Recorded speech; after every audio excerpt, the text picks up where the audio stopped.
एक दफा का जिक्र है। एक छोटे से गांव के किनारे एक जंगल हुआ करता था जिसे सरगोशी करने वाला जंगल कहा जाता था। ये जंगल बाकी जंगलों से मुख्तलिफ था। इसके दरख्त सरगोशियां कर सकते थे। कोई नहीं जानता था कहे कैसे या क्यों, लेकिन जब भी हवा चलती, दरख्तों के पत्ते पुराने कसे, भूली सरी कहानियां और दुनिया के राजों की बातें करने लगते। गांव में फिन नाम का एक दिलचस्प और लड़का रहता था जो अपनी नानी अम्मा ईदा के साथ रहता था।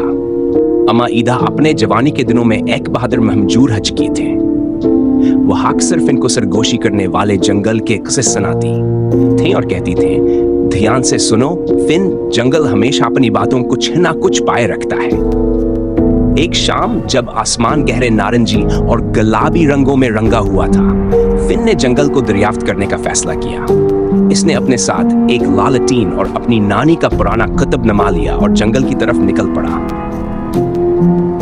दरख्त नरम आवाज में सरगोशी करने लगे। उनकी सरगोशियां हवा के साथ घुल मिल गए। रोशनी का पीछा करो। दरख्तों की सरगोशियां कह रहे थे। फिन झलमिलाते जुगनुओं की रोशनी का पीछा करता हुआ जंगल की गहराई में जा पहुंचा। अचानक वह एक बड़े पुराने दरख्त के पास पहुंचा जिसके तने में एक कदीम दरवाजा तराशा हुआ था। सरगोशियां और ज्यादा बुलंद हो गईं और इसे दरवाजे पर दस्तक देने का इशारा दिया।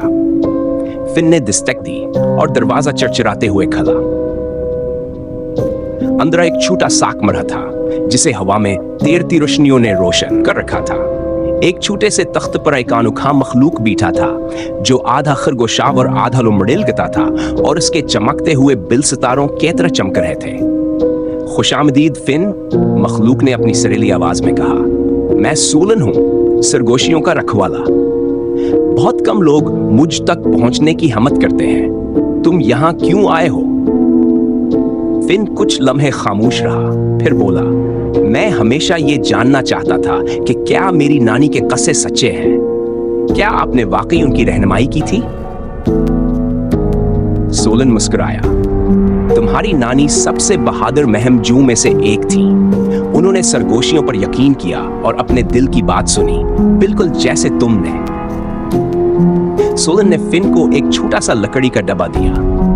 इस डब्बे में एक तहफा है, लेकिन यह सिर्फ तब खुलेगा जब तुम्हें इसकी सबसे ज्यादा जरूरत होगी। फिलहाल घर लौट जाओ और सरगोशियों पर भरोसा करो। फिन ने शुक्रिया अदा किया और डब्बा मजबूती से थाम में गांव वापस चला गया। इसने फौरन डब्बे खोला, लेकिन इसे हमेशा अपने साथ रखा। साल गुजरते गए और फिनाई के नौजवान बंगिया, जिसका दिल हैरतों से भरा हुआ था, अपनी नानी की कहानियों से मुतासिर, एक दिन जब से अपनी जिंदगी के एक बड़े फैसले का सामना करना पड़ा। घर छोड़कर अपने ख्वाबों का पीछा करने का थोड़ा आखिरकार खिल गया। डब्बे के अंदर एक सादा सीट थी। रोशनी का पीछा करो, सरगोशियां तुम्हारी रहनुमाई करेंगी। इन अल्फाज ने फिन को यकीन दिला दिया कि उसे क्या करना है। इसने अपना सामान बांधा, अपनी नानी को अलविदा कहा और दुनिया की तरफ निकल पड़ा।